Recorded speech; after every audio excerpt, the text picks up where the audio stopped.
Recording live from Glory Hole Studios in Chicago and beyond. This is Cognitive Dissonance. Every episode we blast anyone who gets in our way. We bring critical thinking, skepticism, and irreverence to any topic that makes the news, makes it big, or makes us mad. It's skeptical, it's political, and there is no welcome mat. Today is Thursday, May the 26th, and Cecil, we are reunited, and it feels back so in good. Studio, baby. Way to go. The boys are back in town. And not only are we back in studio, but if you guys don't watch this show from time to time, you can check it out over at YouTube. We have a new and improved studio. Cecil, you surprised me with this. I have not been able to record in person for a few months. I took some time away from recording, as you all know, and then I had to record from home for a while I was making sure that Haley was healthy enough for me to leave the house and feel comfortable being away from the house. It's been a couple of months, so now I feel, pretty comfortable being out of the house for a few hours. I walk into the studio.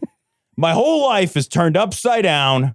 I actually did all this on like the week that Haley was in the hospital. So when Haley was in the hospital and you were away, I redid a bunch of the studio. But I didn't want to put it on camera until you came back. So it's such a surprise. It's been done for like 2 months, at least, right? At this point. Yeah, at least it's been, because it's been literally like 2 months and 6 days. 2 months. So 2 months. Yeah. So it's been that long. And so we put it all together after you left and you hadn't seen it. And I hadn't recorded anything except for audio stuff only in here because I didn't want to have the reveal. Right. I'll put it on the big... So everybody can see. It looks so good. We now have a globe bar as our centerpiece, which we should because of course, because it's the globe bar. Globe bar. So, but it's a different background and it's a little bigger, a little more spacious in here, which is nice. So. The globe bar just reminds me how classy the Glory Hole is. Exactly. That's how I know. Yes. Am I in a classy establishment? Is this a classy Glory Hole? Because I'm not going to some low rent bullshit Glory Hole. Of course, I'm a 48-year-old man. I'm moved into more sophisticated environments. Yeah, for sure. Yeah, the Glory Hole has to have a first class section. Right. Yeah. I want a Glory Hole with an English accent. What is the first class section of the Glory Hole? Do you get like a free mimosa? Like you're standing there with like drink it. I mean, come on. But yeah, it's good. I'm so happy you're back, and I'm happy that Haley's feeling better. Yeah, it's great. So man. it's really it's good great. Stuff. It's so nice to be able to be out of the house for a few hours and know that I feel safe, that she's safe. That's being great. Out of the house. Great. So that's great. It's awesome. Well, let's talk about some news. So this story is from Axios. AOC takes more steps toward 2028 run for president. Boy, do I have mixed feelings about this. And by mixed feelings, I mostly mean I think this is a terrible mistake and I hope she doesn't run for president. And not because I don't think she'd be a good president. Yeah, I think I'm in the exact same space. I think it's so hard for America to overcome its misogyny in order to elect somebody who's a woman. We've tried in the last, 3 election cycles, 2 women have run. Yep. And 2 women have lost in the last 3 election cycles. And those 2 women were ultra qualified to be the president. Ultra qualified to be the president. Easily as good a president as anybody, certainly way better than what we were elected instead of them. Yep. But easily as good a president as we could have hoped for in those cycles. The country has not done it. And one of the things that I think is the most damning and the saddest thing is that we're seeing that oftentimes even like what we're seeing that, I mean, of course, white males aren't going to vote for a black woman, right? No, that's not going to happen, right? Like we know that like most, they're trash. Mediocre white men aren't going to do that. 100% aren't going to do it. But what we saw was that a lot of minority men weren't going to do it either. Right. And we saw that was the case too, that a lot of men are being turned against women. And that's been sort of the cycle for a long time. And they're starting to turn them against women so that now women have a much steeper hill to climb than they did before, which was already real fucking steep. It's incredibly steep. And listen, I would encourage listeners, if you haven't already, to listen to last week's long form episode and about specifically how misogyny has really become the unifying force that holds together the unlikely coalition of the right. Yeah. And, the unlikely coalition of the right used to not only be the right, it's a bunch of people who were swing voters and independents, those are the deciders of the election. There's also a particular and important and specific problem that a huge number of really awful, insecure, shitty dudes have with AOC because she's a young, attractive woman. And America, by and large, has proven, and all you have to do is just go on social media to vet this out, that we have a specific and virulent issue, not just with women. That issue is fucking big enough and nearly insurmountable on its own, but also young, attractive, successful women. I mean, there is a huge push against women right now. Misogyny has grown wings and taken flight. Sure, it has grown roots and dug deep, whatever your analogy is. I don't remember a time in my life as a 48-year-old man where misogyny has had such a outspoken set of institutional adherents, both institutional in our media, institutional in our halls of power. And that particularly, there's a different and unique strain that has been attached to AOC from the beginning because she is a conventionally attractive young woman. And there is a huge number of people who hate to see that because it threatens them on so many more levels. It upsets them. And AOC has been a lightning rod for the middle and the right from the very beginning. Sure. I think she's uniquely problematically unelectable in many of the same, not for the same reasons, but in many of the same ways that Hillary Clinton was uniquely difficult to elect. Yeah. Like Hillary Clinton was a lightning rod in and of herself for a lot of years. And I think AOC has taken the brunt too. And I don't believe she's a good candidate. These people, I mean, even on Joe Rogan's show, which I am forced to listen to way too much. Even on that show, you will hear Joe call her an idiot.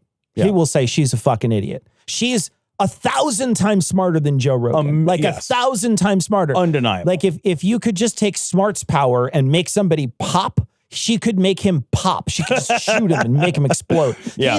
He's genuinely thinks he's so much smarter than her. Yeah. And it's because, one, he's a misogynist, but I think uniquely, it's all those other factors that are factored in. I think she would be an excellent president. Unbelievably. She'd be so good. The reason why is because of all the people we've ever had in there, she seems to be one of the people who did not have anything given to her, was somebody who worked from like the bottom. She was like a bartender. And I'm not saying a bartender is the bottom, but still, you know what I mean? Like she's a working class person. Yeah. She understands the plight of the working class.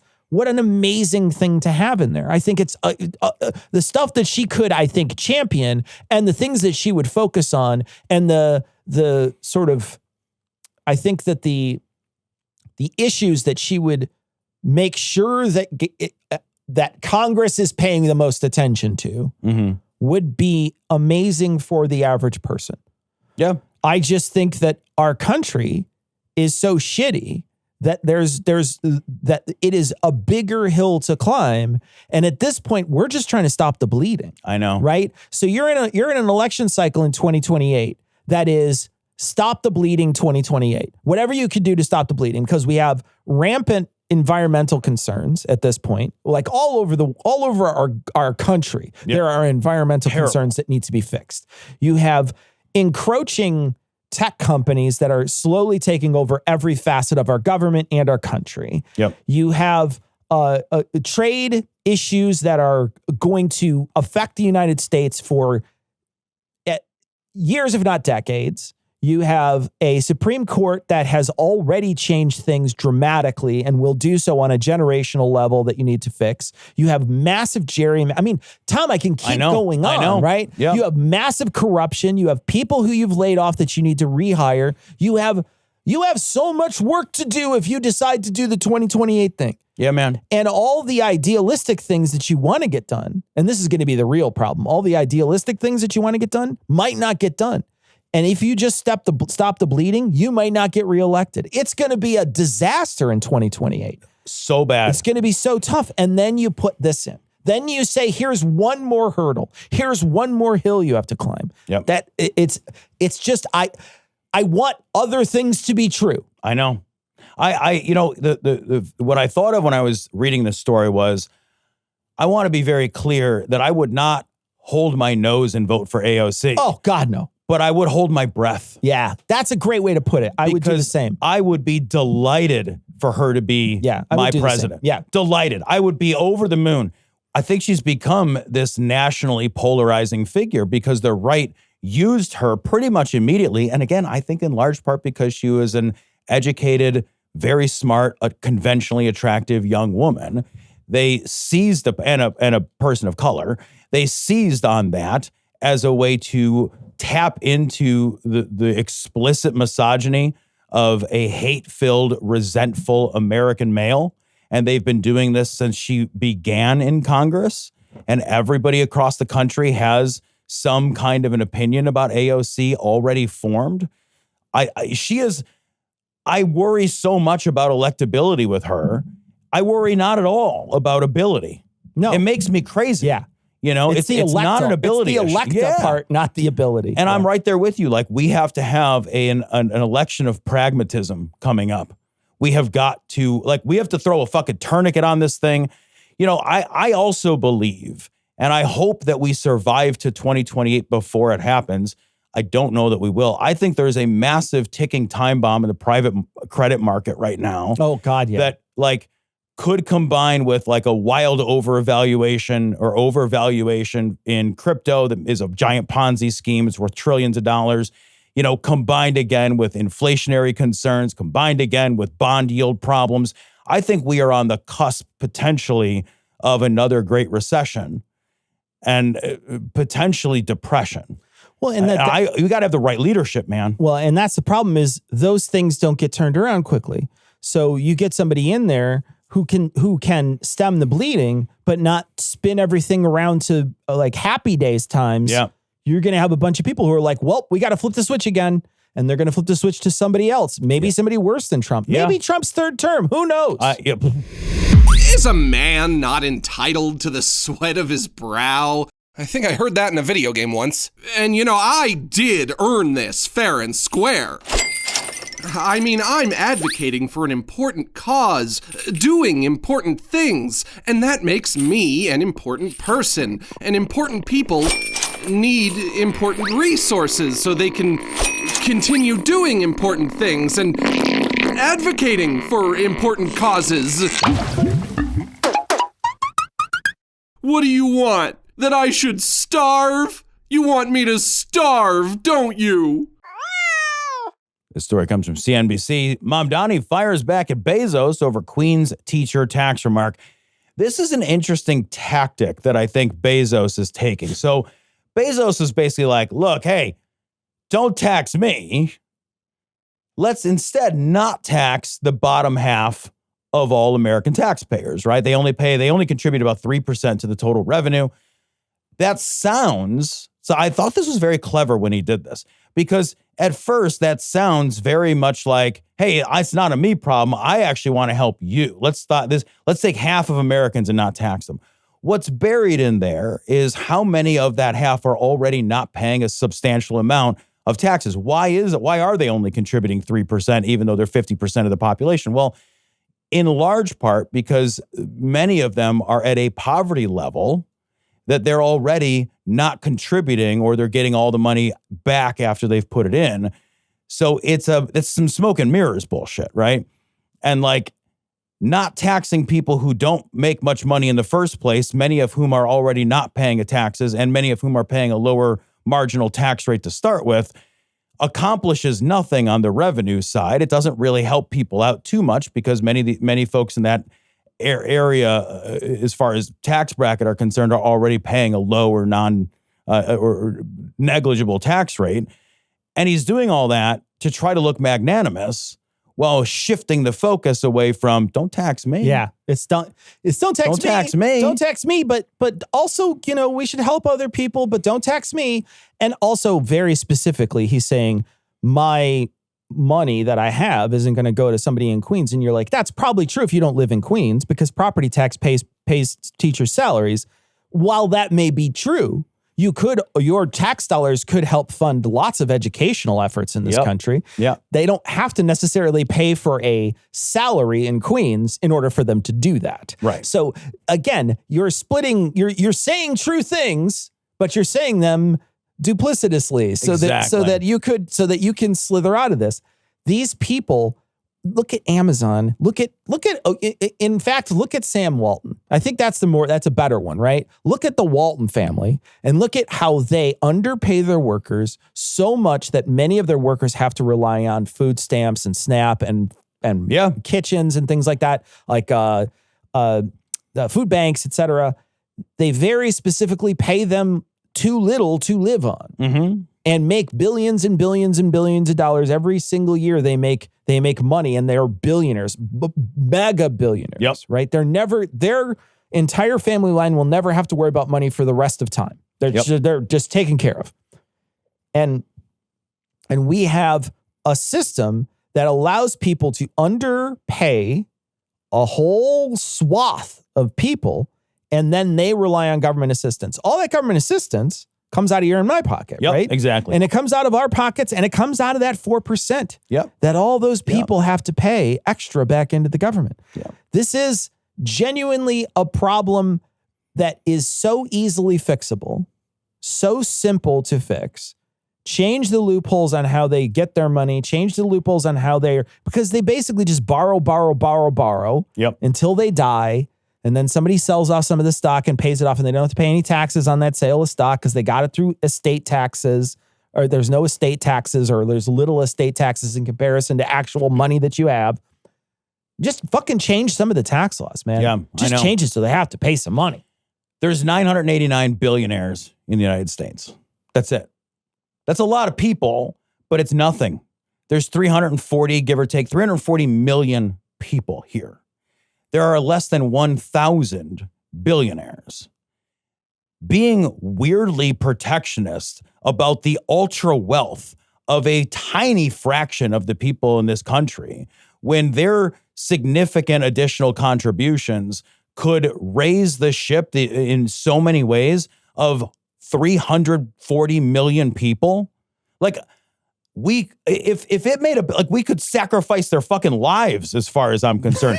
And I'm only partially kidding. Think about after 9/11, how many people were we willing to watch die? How many American citizens were we willing to watch die to protect the health and well-being of 340 million? People came out and they said, America's under threat. And I don't believe that this was true, but still, this is what was said. Sure. America's under threat. We've got to send your boys overseas to fight and die and get maimed and all the rest of this shit, because if we don't, there is a real threat to the safety of American citizens after 9/11, right? So we took a whole bunch of kids and we said, hey, here's a gun and a grenade launcher and a fucking Humvee or whatever, and let's go PTSD. Yeah, it's a PTSD. And let's go drive around the desert and shoot people you don't know. Yeah. And we did that. Yeah. And thousands of people died. Thousands of people. And then hundreds of thousands of people on the other side. Hundreds of thousands of civilians on the other side. Yeah. I mean, I looked this up out of curiosity the other day. The Iraqi war civilian death count is a fucking war crime. It is a war crime beyond our reckoning. But if we're just counting Americans because we're America-centric, we were willing to sacrifice thousands of our people for the health, safety, and well-being, supposedly. You got 989 billionaires, and we're not willing to sacrifice a portion of their unbelievable wealth and still allow them to be unbelievably wealthy to improve the health, safety, and well-being of 340 million people. We're bad at math, man. I have an idea. How about, instead of an estate tax, it's a trial by combat tax. I love it. So when you're set, you don't even have to explain the details. When you're set to come up and join in and get all the money that your dad had or whatever, you have to beat someone that the United States picks. Oh, I love it. So we all get to decide who that person is. And then we get to decide the weapons. And it could just be fisticuffs. And if you lose that fight, then you have to give up all your money to us. That's fucking amazing. And first of all, no notes. Yeah, no notes. No That's notes. Perfect. That's perfect, yeah. But imagine if we had an estate tax, a billionaire's estate tax, and we said, okay, you're allowed to be a billionaire your whole life at whatever level of billionaireism you want. Your whole life, you can stay. You want to be Elon Musk, you want to be worth $845 billion and still have 30 fucking years of life runway in you left, and you're certainly going to be the world's first trillionaire. We're not going to touch it. But when you die, that money does not 100% or what your value of your estate, not your actual assets, the value of your estate to a higher degree than is normal, 85%. becomes property of the system that allowed you to build that wealth. If you did something like that, your heirs would still be cared for in perpetuity. They'd have $150 billion to... your heirs would still be cared for in perpetuity. But the rest of your assets would go into a public trust to be turned into tax revenue, because I know there's complications there because people's... Like a valuation of Elon Musk is complicated. It's not money he has in the bank. Like he doesn't have a bank account like you and I. So but I get it. That way it's like, yeah, it's yours until you die. Just until you die. But then when you die, then it goes into the kitty and we get it back, right? So you got to play with it. You got to live as fucking baller life as you wanted. That removes entirely all of the, well, shouldn't I be rewarded? Yeah, you got all the rewards. You got them for your whole life. And then when you're done, your heirs are taken care of generationally, but 85% of that money goes into the public trust. Like, there are ways to solve for this that aren't even difficult or imaginative. And we're not going to do it because the people who are in charge answer to the people who are really in charge, which are the technocrats and the billionaires. And that's how this group works, though. They start you out playing softball, then all of a sudden you need to wear the t-shirts all the time. Then you have to live on grounds. Then no one can come and visit. It's very gradual with this group. Guess it was pretty weird when we had to rename the planets. Yeah, that was weird. It's like we're a bunch of Mormons or something. Hey, we're not like the Mormons. Okay, I'm exaggerating, but you could see how in a couple of years... Well, there's an alien coming! And he's a real swell guy. And I hope he brings an army! And I hope we don't die. Hoorah! Like that song, man. I've been singing that song for I don't know how many years. I don't know what it means. Who wrote that song? Bill. That's when things started to get weird. Once Bill got promoted to high profit, some cuckoo stuff started going on. I don't know. Bill's a good leader. Bill the Most High will see you now.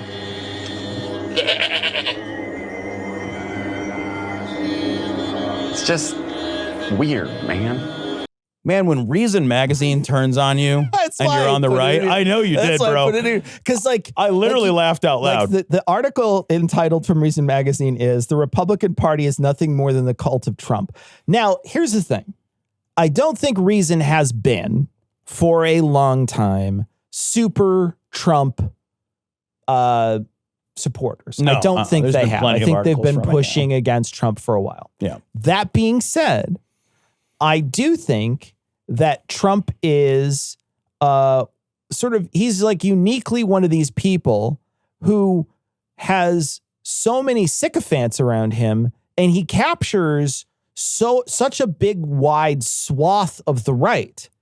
And now they're recognizing, I think, little sections of the right, which are the libertarians, are sort of recognizing this isn't going to work out good for us. Yeah. This is bad for us. He is very much against pretty much everything that we've ever talked about. Yeah. Pretty much everything. We've talked about this.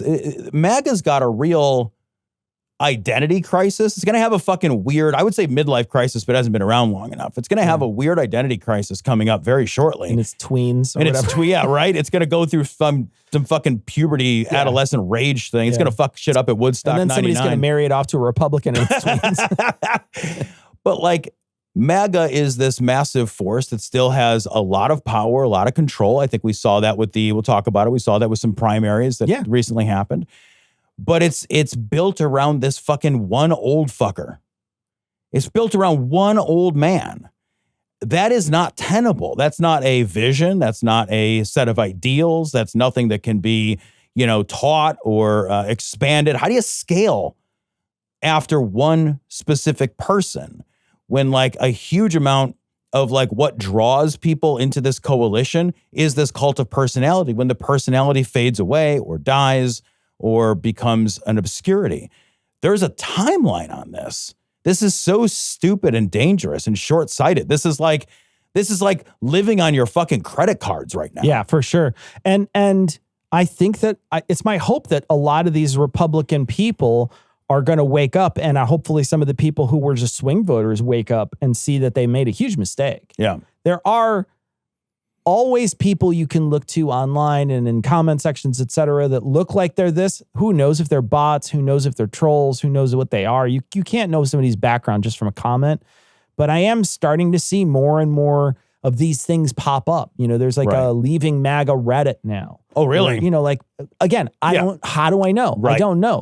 They could all be Democrats. Bro, I know. You know, you can't trust shit. Fucking fiction writing. Yeah. Who knows? Could be like a bunch of people programmed chatbots to go in and you don't know. I know, man. It could be dead internet theory. Tom, you and I could be the last people left. I don't even know. I don't know anymore, man. So it's 100%. I can't be sure. Wait. 5 fingers. Hold them up on camera. 5 fingers. They flex and move just like normal. Look at that. 5 fingers, guys. We're real. I'm going to add one in post. You got to do that in post. add an just extra, like a weird. There's a one extra weird finger in post. But yeah, so I mean, I think that at least in my brain, I recognize that he is doing things that even if you did vote for him for certain reasons, you have to recognize that he's doing things now just to enrich himself, just to enrich his family, just to attack his foes that are, you know, imagined in his head, just to create things that have his name on it because he thinks the government is his now. Yeah. So this is a guy who's doing and he's protecting himself and protecting his family. We talked about it last week when we talked about how the IRS can't investigate him anymore, et cetera, et cetera. So there's all these things that he's doing to try to make sure that he's untouchable and that there's nothing that can happen to him. And then he forces his will on more and more people, like he did with certain people that have sued him for that. And now we're going to talk. We didn't talk about that because it's not. No, it's not in the notes. Broke. This morning. But just this morning, broke that he's using the Justice Department to go after E. Jean Carroll. Right. So E. Jean Carroll won in court, said that she was sexually assaulted by the president. That came out in court, that they found that true. They awarded her a lot of money. He, as I recall, lost the appeal. He did. And now he's trying to appeal it a second time to a higher, I think it's to the Supreme Court or whatever. And the Justice Department has opened an investigation into her. This is blatant corruption. Absolutely. This is absolutely blatant corruption. This is impeachable offense in any other administration. It's an impeachable offense. It's not in his, but it is an impeachable offense in any other administration. It's disgusting. So it's my hope that people see this and they think, this might be the one thing. This is the one thing that pushes me too far. This is the one piece that's going to push me over the edge. What's really probably happening is the gas prices are pushing people over the edge. I think, but even still, good. Yeah, man. I think that's it. I think if anything, do you remember, Cecil, did you ever go to the arcade and there was that game you could play where there was a whole bunch of tokens? They were never quarters usually, but they were tokens. And there was this kind of lever arm that moved back and forth left to right. And you would put your token in and it would have this little broom, would push things forward. The sort of push the coins. And it always looked like one more coin is going to send 500 of these things toppling over the edge. But no matter how many tokens you put in that fucking thing, the little push arm never pushed any tokens over. For it to push itself out. It was all an illusion. I worry that the fall off of MAGA is an illusion, that it is that game, that we're constantly one more token of reality, one more token of reality. Great metaphor. And because that's what it's been. That's the reason I worry about it, is because that's what it has been now for 10 plus years. I think gas prices are it. It used to be that people could understand hurt by seeing people they loved hurt. And I sort of feel like we're in a post-empathy world. So now it has to get personal and it has to grow at scale and it has to hit you in a way that is quantifiable, because the qualifying subjective hurt doesn't seem to matter. So now we need this objective, quantifiable economic destruction. And there has to only be one way that happened. And the thing is that nobody can blame anybody for these oil prices but Trump. It's just definitive. I haven't heard anybody, even the MAGAs. What they do instead is say this is a price worth paying for the result we want to get. Right. They're understanding at least that there's a one-to-one connection. I have never seen any other subject where they've been willing to acknowledge the one-to-one impact. There's things that are breaking we can't unbreak now. And like, I don't want to keep breaking those things. I'm scared of breaking things that can't be unbroken. Well, and Trump wants to try to find it in other places, right? I saw today that there was a proposal by his administration to have a gas tax holiday. Yeah. So to take off a couple days where you don't pay gas tax so that the companies that sell gas to us won't pay those taxes so that the gas would drop down dramatically for those days. And then but it's like, we need that money. Right. The reason why we need that money is because we don't tax gas as much as other places on the globe. That's how it's subsidized, right? In our country, gas is subsidized in the same way as it is in other countries. It's not subsidized in the same way because what they do is they tax the shit out of their gas. You go up to Canada, it's like $9 or $10 a gallon.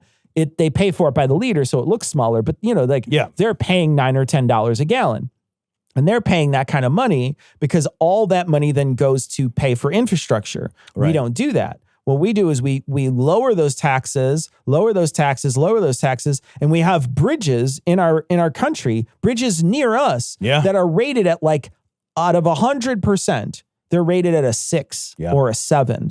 Big 6 or bridges. 7%. Yeah. So, and these are big bridges that connect two cities or one big city. Over a massive body of water on an interstate. Massive valley. Like this is almost a mile-long bridge that I'm thinking of. Yeah. That is a giant bridge in Joliet, Illinois. And it was rated, and this was years ago. I know. Rated as a 6. A 6% out of 100. Cecil, to get to my dad's house, GPS wants to take me on I-80 over that bridge, and I reroute off of that bridge.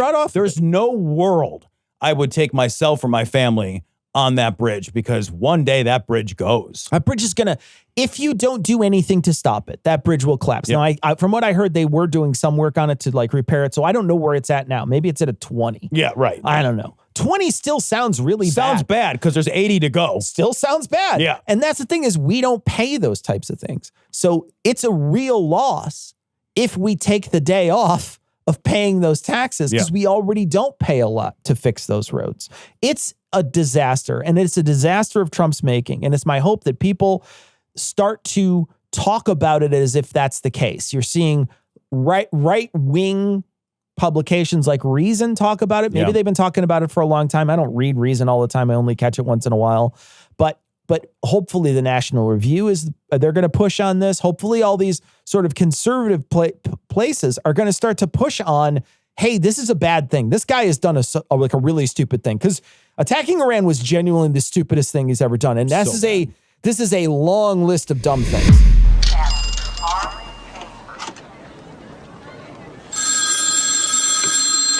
Like Grandma. Hello, Daddy. It's me, Pee-wee. Where are you calling from? Texas. Where? Honest. Listen, I'll prove it. The stars at night are big and bright. Deep in the heart of Texas. This story's from the BBC. MAGA candidates win in Texas primary may also help Democrats in Senate battle. So I had a double take moment because for some reason, a lot of the stuff that had been going on in the Texas primary, kind of I was just skimming through it, And then I was like, wait, Ken Paxton? That dude is like a scandal on a scandal on a scandal. Shitty scandal. That dude's like a Russian nesting doll of scandals. A piece of trash. Weren't there like adultery scandals and there was so much crazy shit. I thought they tried to impeach him at some point. That's right, they did. Like this, I thought this is a guy whose career was over and now he won the Texas primary for Senate candidate. Yeah, he beat out Cornyn, which is like, who was for a while a darling of Trump. I guess in 2024, he sort of took a step back and didn't endorse him right away and then finally endorsed him. And that wasn't enough. Wasn't enough for Trump. Trump backed Paxton. And here's the thing that is interesting. I don't know if it's true. A lot of papers are saying this, that this is a huge boost for the Democratic candidate. Tellerico, he's the guy who they're going against, and they're attacking him. They call him trans. I don't know if you've seen this. They're trying to go after him saying he's a vegan. He's not. He's saying he's not. He's like, I eat Texas barbecue. His response was, I've been eating Texas barbecue since Paxton's first indictment, which is really funny. But like these guys they're attacking him for being a vegan. They're going after him for that. They're also going after him. They're saying he's trans. They said he's trans or whatever. And it was Stephen Miller who said, congrats to the first transgender candidate, talking about him.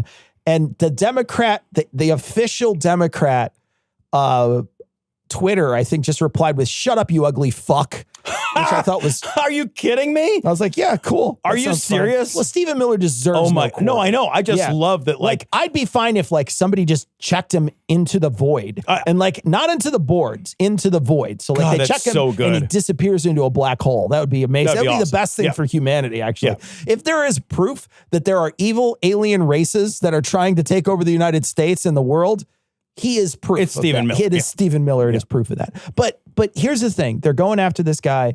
I will believe Texas can elect a blue senator when I see it. Yeah, right? I know, man. I want to believe, just like you, I want to believe. I want to hold my breath at that moment, this upcoming 2026 election.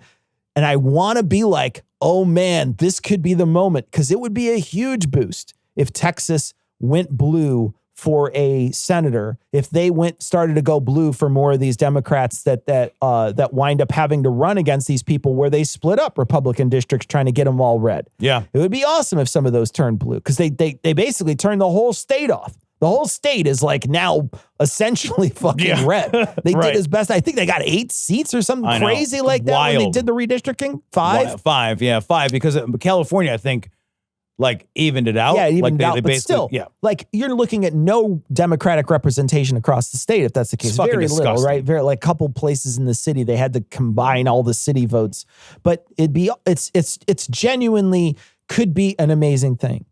But my whole paying to politics adult life, I haven't seen anything very blue come out of Texas, and so I'm very worried. And Texas, like Florida, is one of these hotbeds that a lot of people who are against any blue policies flee to. Yes. This is one of those places that people think as a hotbed of going to avoid policies that are in blue states that they want to avoid. Yeah. Have lower taxes, have a place that your fucking grid doesn't work. They're conservative arcs. Yeah, exactly. Both of them are. Yeah. So I am hopeful, and I want to believe these articles that say this is a good thing. I am waiting for results. Same, man. Like, I think that we over-celebrate the idea of a weak candidate. But I think we oftentimes give too much credit to the candidate. And I don't think that, like, the candidate matters oftentimes as much as the electorate. Like, the electorate is they're going to do what they're going to do. I don't think that very often the candidate is really the driving force. Yeah. The candidate is a figurehead. The electorate is, the question really for me is like, are people motivated to walk into or mail in that voting And card? the motivation might be demotivation if he's Right. bad enough. Right. If he's bad enough. It's so, he's one of those people that in saner times would be relegated to the dustbin of history. Sure. As being like just completely disqualified. Totally unelectable. Right. Totally unelectable. But You'd have we're- thrown him away. Yeah. But there's just like, we're at that place where like nothing that somebody does personally and professionally any longer disqualifies you. And I want to be very specific to say, I know that there are blue people and blue masses and large blue swaths in Texas. I know this. Yeah. I also know that Texas has been gerrymandered like crazy. And I don't think we've seen those blue groups beat the red groups for big state-held positions, right? Yeah.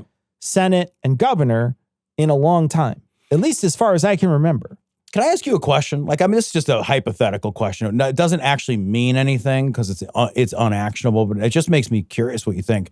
I wonder if there should be a maximum size to a state physically. So, like, here's the thing. Like, Texas is too big, in my opinion. It doesn't make any sense as a single state. There's historical reasons why it's one state. But when you look at it, all of the major metros, which are very populated, your Dallas, your Houston, your Austin, your San Antonio, these are major metros, they are mostly blue. But because of the unusually enormous geography of that state goes red. And I look at something like Texas and California to a degree as well. And I'm like, this state's too big.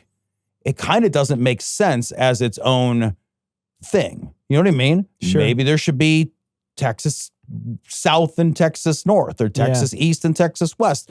I wonder Texas if Hold'em and Texas. Yeah. It just, and again, that's just pie in the sky shit. Yeah, but I wonder about that. I wonder about that too. Does it make sense? I think that there's an interesting article we can talk about that dovetails with this. I was thinking about this when I was talking. So the USA Today, we need to add 6,000 seats to Congress. I'm serious. I read that and I was like, I mean, no, you're not.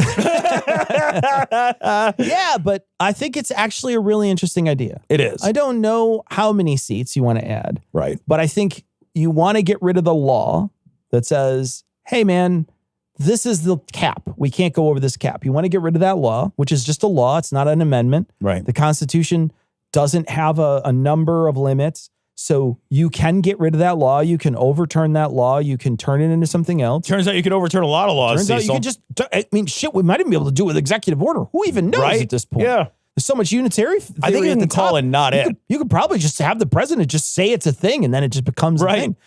But what this does, if you add a ton of seats, not just one or two, right? Yeah. Not just one or two here and there, but you add an absolute shit ton of seats. Let's say it's 1,000. Let's say it's not 6,000. Let's say it's 1,000. Right.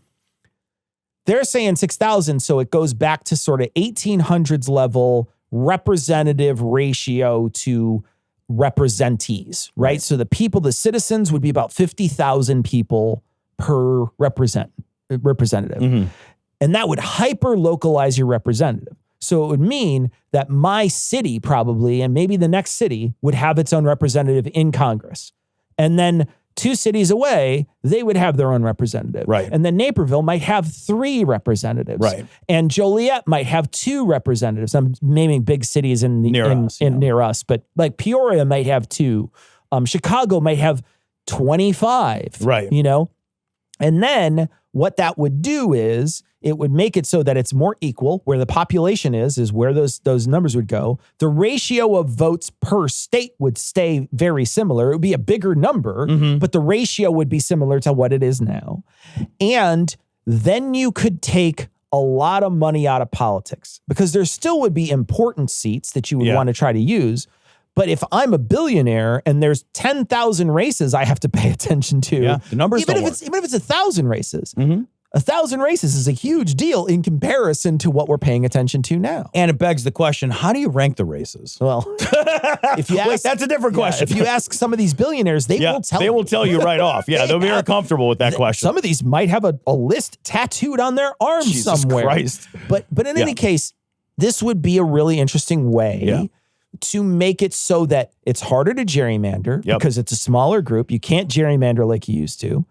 And it would allow for, obviously there would be more red seats in Illinois then because there'd be smaller groups of people. So, and there's a lot of red Illinois. Right now, those numbers are died out by some of the things, but there would also be a lot of blue Illinois. Yeah. And there'd be you would have way more seats in somewhere like Naperville where you'd have 3, 4, 5, maybe 6 seats or something like that. Whereas you'd only have 1 for a big portion of downstate because big portion of downstate to get 50,000 people in that is a bigger deal. Yeah. And you wouldn't be able to tap in and pull some of those blue voters out to make them nullified. And you wouldn't be able to tap into these large swaths and nullify those red votes. Yeah. It would make it so it's more even. And so rural would get they would have a better representation. The other thing that you could do is like in some of these crazy areas where you have like actual communists and actual like crazy libertarians, those people could win in those places. You could have Green Party candidates in major places across the states who might win, start small coalitions, change the way things vote. It could change things without even ranked choice voting. I thought when I read this at first, I was like, this feels chaotic and untenable. And then I thought, Well, as opposed to what? Yeah, good. What we have right now is an orderly system of corruption and political just grinding and no action. And so maybe we need some untenable chaos. Maybe we need to contend more with each other. I think this is by and large, 6,000 is a crazy person number. That's a lot, man. But like, and I also laughed because I thought, like, how do you get them all in the same room for the State of the Union? You know, like who gets the invite? I think what you have to do is you have to take only like a certain number of representatives. More of a goof, but I was like, how do you get them all in the same room? I think you'd have to do something electronically. There's no way you'd try. Why would I pay for them to all fly out there? There's no reason to do that. We can do it electronically. It's cool. Yeah. Well, and like you also could have within, let's say you were to have multiple leaders in, let's think of our state in Illinois, and like those leaders would presumably, because this is how life works, they would form coalitions, local coalitions. We're a coalition of Congress people. We represent the southwest suburbs. And there's the three of us, and we are going to be a voting bloc representing our broader area. They would develop these different coalitions of power to try to accomplish these local agendas. I think that kind of chaos with that kind of representation would force the levels of change that you're describing. Then it fixes a lot of problems. I look at this and I'm like, 6,000 feels insane to me. I don't know why my brain can't wrap itself around that. But like 1,500. I'm like, sure, we got to do something, right? Like the system we've got now is so bad, and it so does not represent the will of the people at all. Yeah. And it's never going to, and it is just going to continue to consolidate power into, because every time the population grows, without representation growing, what that does is it consolidates additional power into a smaller group of people. Those people, like 10 years ago, the same representatives were not as powerful as they are now 10 years later, because there are now 10 years of population growth consolidated into the same number of representatives. And the way the census works is that we redistribute, we do not add. Yeah. So we don't, like if when the census comes out, we look around the area and then we say, oh, Texas gets more votes. But those votes have to come from somewhere. Mm-hmm. We don't get to just be like, Texas gets more votes because there's more people now. We say Texas gets more votes. But since numbers went down in Tennessee and they went down in Illinois and they went down in New York, we're going to take 3 votes from them and give them to Texas, because that's how it works now. Yeah. And so certain places on the map get weaker based on this census every 10 years. That's a bad plan if that's the case. The number shouldn't be capped. Yeah. I think what we need to do is change how that number is capped. I think this article makes a really good point. Is it logistically difficult? Yeah. But is it better than what we have? Also, yeah. Yeah. I'm not sure that going back to what we did in the 1800s is the right call, but there's probably a compromise solution something in there that accomplishes a lot of this. It was very interesting. Yeah. I thought when I saw this, I was like, you know what? I don't disagree with this. Yeah. I think I think I'm at the point now where I'm just like, anything. Give me something. I don't care what it is. I want to shake the bottle up and then put the fucking Mentos in there, because I'm at the point now where we really need some serious change. We need something, because what we had before was a weird handshake agreement. And then we allowed somebody to get so much power that they were able to stack the court. They were able to manipulate systems. And here's the thing, if it's a lot harder to manipulate the system when there's many more people in it. It's just harder to manipulate. Yeah. I used to do drugs. I still do, but I used to too.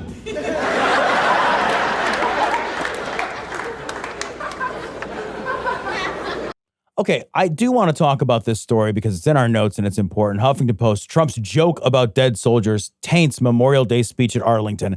One thing, though, that's not in our notes, which I just wanted to mention because it's so glib, it felt similar, is when he was asked, did you see when he was asked if he was going to go to his son's wedding? Oh, he's like, nah, I'm good. But he's like, Donald is somebody I've known for a long time. This is like literally a quote. He's like, I've got a lot going on. I've got the Iran. I know he'd like me to go. He's somebody I've known for a long time. That's your kid. You've known him his whole life. That is your actual flesh and blood son. Yeah, I've known him for a bit. I'm very familiar with him. Kids are going to refer to you like that. I've known my dad for a long time. What the fuck kind of what weird psychopathic robot narcissist speaks about their children this way. I want to play this video though, so you could just hear how bad he is at speaking. It's because he's like, here's the thing. I'm not great at reading things aloud. I will 100% admit that. I have a problem where I add words, I add letters. I will sometimes freeze when I see a word that I even recognize and can read in my head. Yeah. I have a hard time. My brain-mouth connection ain't great. Right. It's just not great. I recognize that and I see that as a limitation. I try to change it. I can't change it 100%. I do my best. I can't always change it. Podcasting probably wasn't the best career I could have chosen. Off the cuff, you're great. But it is what I did. But off the cuff, you're awesome. It's what I did. But reading aloud for me is difficult. It's always been difficult. In any case, I recognize my own limitations. Trump never would ever recognize any of his limitations. And I just want to play this clip so people can see it. We've had in many, many decades, Scripture tells us precious is the sight of the Lord, is death of his faithful servants. 400,000 souls rest on these grounds, these beautiful grounds, in the sacred soil, which is first consecrated in the hours of America's greatest division to be eternal symbol of national unity. It cannot be by chance alone that the very first service member laid to rest here in this place of supreme sacrifice was a Union soldier by the name of Private Christman, Private William Henry Christman of Pennsylvania, who died as 19 years old. He was a great young man, they say. Beside him are more than 18,000 other young men named William, over 20,000 named John, over 13,000 named James, joined over time by Isaac, Elijah, Earls, Hanks, Helens, Wands, Margarets, Marius, Donalds, not too many, and others whose names tell the true story of American greatness, and greatness it is. He's so bad. Oh, and that line did not get... It's so bad. And that line got nothing. No silence. One laughed. It was complete silence. But like, one, I don't mind if a president makes jokes. Like, that doesn't bother me, right? It doesn't bother me. Yeah. But like, there are moments that a president has to be someone who is serious. And I think like, he's just such a fucking idiot that he has no idea that that what he's talking about isn't about him sometimes, right? I think he just has an issue that he's such a fucking shitty narcissist that everything is about him. And you're like, dude, you're a terrible representation of what we want in this country. Also, whoever wrote that speech, that is the worst speech I've God. Even if it was read perfectly to a T. Yeah. Terrible speech. It genuinely terrible. Embarrassing. The definition of dying is like, it's so bad. It's so awkward. His speechwriters are bad. And I wonder if his speechwriters are bad because at some point they throw their fucking hands up because like he's not going to fucking read it anyway, guys. He's going to read parts of it. He's going to read parts of it. And then he's going to do what he wants and it doesn't matter. And like, I'm not putting I'm going to AI this thing, right? Like this speech is fucking brought to you by ChatGPT. ChatGPT, memorializing the dead since 2022. What is the thing where he's like, he obviously has no idea who was in there. No. A really good young man, some people say. Who says that? Who said that? Tell me one thing at all. Well, literally one thing other than his name is Christ Man. And you tried to make some kind of political hay out of that random fucking surname. You dipshit. Listening to him quote scripture is my favorite thing because scripture has a cadence and a rhythm to it that, you know, they're almost always quoting like King James. And like there's a cadence and a rhythm to it that's very specific to its time and he can't get it. He cannot get it. He's so bad at it. When you listen to people read scripture that have familiarity with that cadence, with that book, with the way that comes from that time period, they read it in a way that like just shows how familiar they are with that language and with the way that language works and that translation specifically works. And when you listen to this guy, it's like somebody fucking like trying to pronounce a foreign language. He's so bad at it. What makes me crazy is like the military seem to love him. Yeah. But he does nothing for them, insults them, and then does shit like this. And puts them in harm's way at the same time. Puts them in harm's way. Like, I don't understand. I genuinely don't get it. Like, you've got to be, you've got to have your head up your own ass if you're in the military and you think this guy's on your side. Yeah. You've got to have your head up your own, straight up your own ass. I'd ask you to make sure you're fully inside the free speech zone before beginning your protest. Free speech zone? This is where we're protesting? This isn't right. Where are the cameras? They're in the free press zone, and if you could save your comments until you're completely loaded into the cage. Okay, have fun. Enjoy your right to free speech. The armed forces welcomes your dissent. The story comes from The Independent. U.S. Senator pepper sprayed by ICE outside Immigration Detention Center. It's just burning. Oh, God. Families of detainees at the facility have complained that their loved ones have been served spoiled or rotten food at the facility, according to a report. There's also reports that there's a hunger strike at this facility. This is a senator who went to go check out the facility. They are supposed to be allowed, by law, Congress is supposed to be allowed access to all immigration detention centers by virtue of them being in Congress. They've been denied routinely that kind of access that they're entitled to by law. Interestingly as well, the governor in this state was also protesting ICE. I don't remember a time, and you can correct me 100 times. I'm sure it's because I don't know it, not because it didn't happen. I don't remember a time when governors and senators were so vocally in protest, like showing up and actually being at protests. This is not a normal set of circumstances. And I think like when you have people who are that high profile and that high powered showing up to these protests and saying, hey, we're even being denied access, let us in.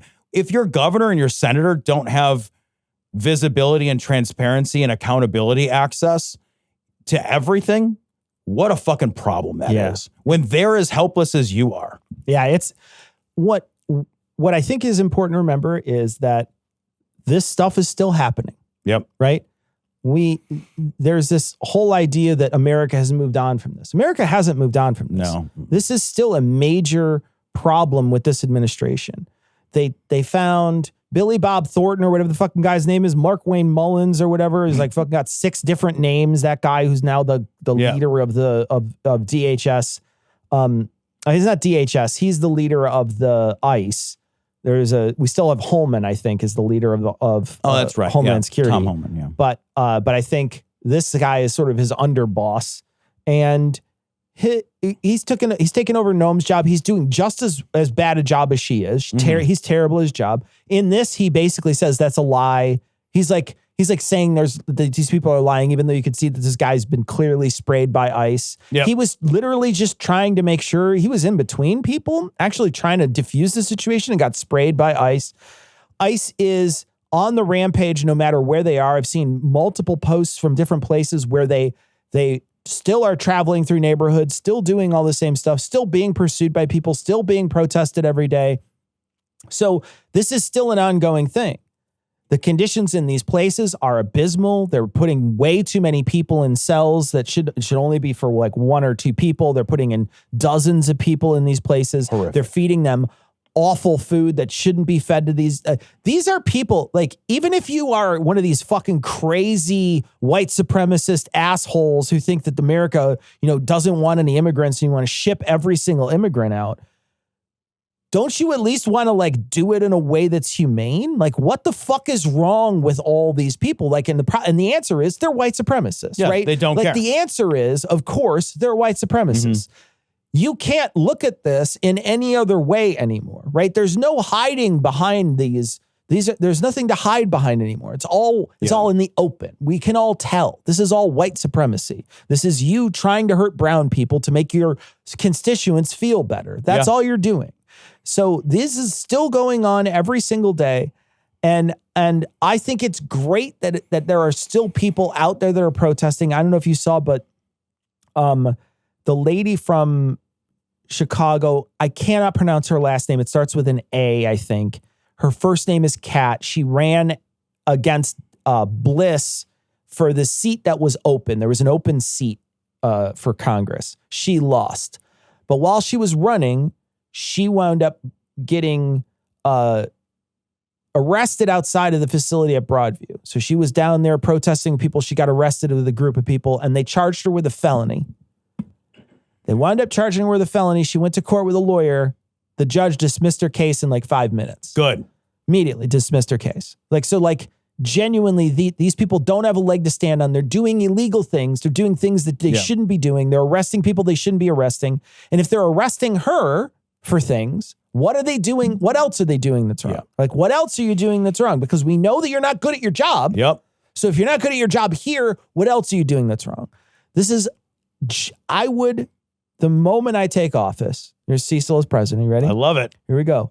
First thing I do is I jail Holman and I jail Mark Wayne Mullen, and I put in jail every single person who was in charge of these facilities and ran in these facilities and worked at these facilities. Every single person. I'm just like, sorry, you guys are all not only fired, but I'm going to put you in jail for the atrocities that you committed on these people. You get to go to jail. Awesome. And you know what? In fact, what I'm going to do is I'm going to deport you, and then we can internationally try you. Sure. So you don't even have to get tried here. You could just be internationally tried for crimes, because those are crimes against people. Those are crimes against humanity. That if we want to just use the same levers that are now supposedly available, we can just declare all of those people as domestic terrorists. Yeah.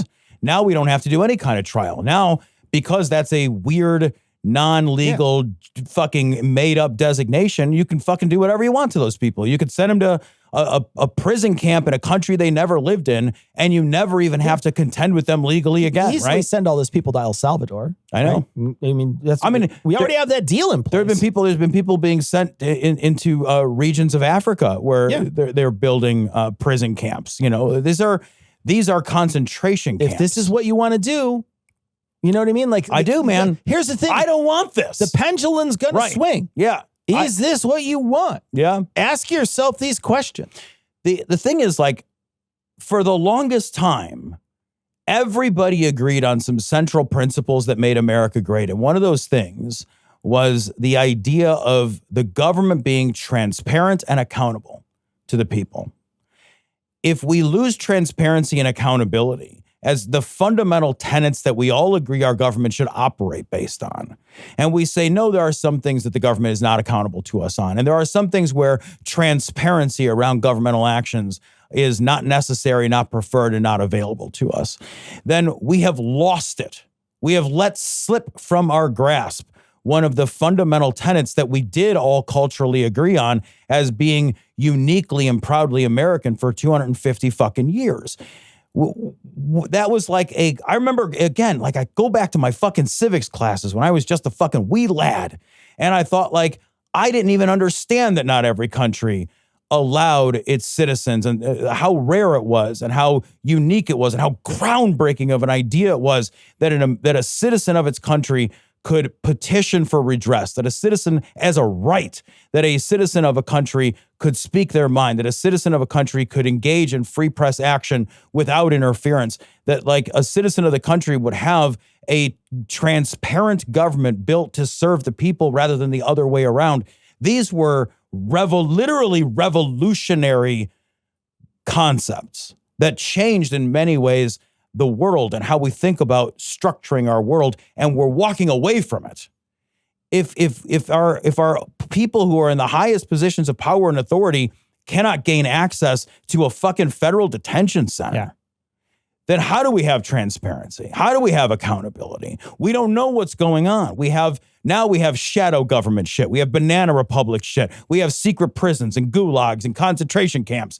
That's legit happening. It can't be allowed. Yeah. Not only is it wrong at the individual base human level, but it is another erosion of what it means to be us. Yeah. And I think the way to fix that is somebody needs to get in there and say, I want you to force me to be accountable, and I want you to force me to be transparent. And I want you to do it with laws that I cannot get around as the executive. Yes. And I will sign those into law. But you need to force me to do it, because I'm never going to have this again. There's never going to be a moment in our history where someone is not accountable to the people that elected him. Yep. There's not going to be a moment that happened. There's not going to be a moment in our history where somebody does not have any kind of transparency to all the people who elected her. That's not a thing. I don't want to see those things happen. So make me do it. Yeah. And there's a way to bipartisan make somebody do it.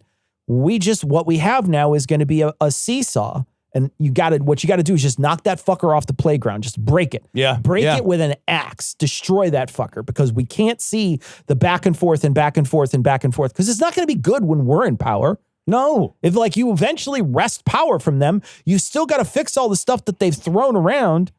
And then you're going to basically be on your back foot anyway. You're never going to be able to you've got to change it. You've got to change it. It's very structured. You know, I hate to do this, but like, this is what the crazy right-wing Ruby Ridge militia guys were always afraid of. Yeah.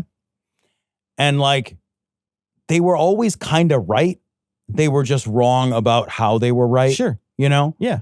And I was never sympathetic to the cause, but I was sympathetic to some of the principles that are involved in being afraid of government overreach and saying like, we need to build systems that cannot be overcome and cannot be overtaken. And now we have a system where I'm shocked that right-wing militias are not saying, this is literally what I was afraid of. Who gets to declare who a domestic terrorist? Yeah. Oh, the government gets to declare literally anyone without due process a domestic terrorist and hunt them down and shoot a fucking missile at their boat? The problem is the shit. The problem is that they've poisoned so many of the people in America with the Great Replacement Theory that they think it's a real thing. And when you poison people's ideas about safety and about threat, they will run into the arms of authoritarians to protect them. Bro, that's exactly it. Right? I mean, like that's the explanation. That's why it is, because they've done a good job. The racists have done a good job of tainting enough consciousness in America against anybody who's not white. Yeah. And that the white, Great Replacement Theory gets its birth from white genocide theory. Yeah. Right? Yeah. But tell me you haven't heard the term white genocide recently. I know. You have. I have. And the reason why is because the Great Replacement Theory sounds nice and it gets you in the door. But the harder shit is coming. Like it's a gateway drug for racism. Yeah, man. It's fucking. I mean, it's straight up racism, but but they do a good job of masking it to make it seem like it's not. Oh, I'm not racist. I just think it's good to have to decide who gets to come into my country. Yeah. And you're like, yeah, you should be able to decide who gets to come into your country, not by color. Right. Yeah, man. I mean, you're right. I think that's exactly how they have snuck all this in. They have laundered the intellectual ideas. And like, you're right. Like what they're doing is fucking gassing up the fucking, they're gassing up the train cars that are pulling the box cars. Yeah. That's what they're doing right now. Yeah. And the gas costs so much. It does. So much money. Diesel's like $8 a gallon.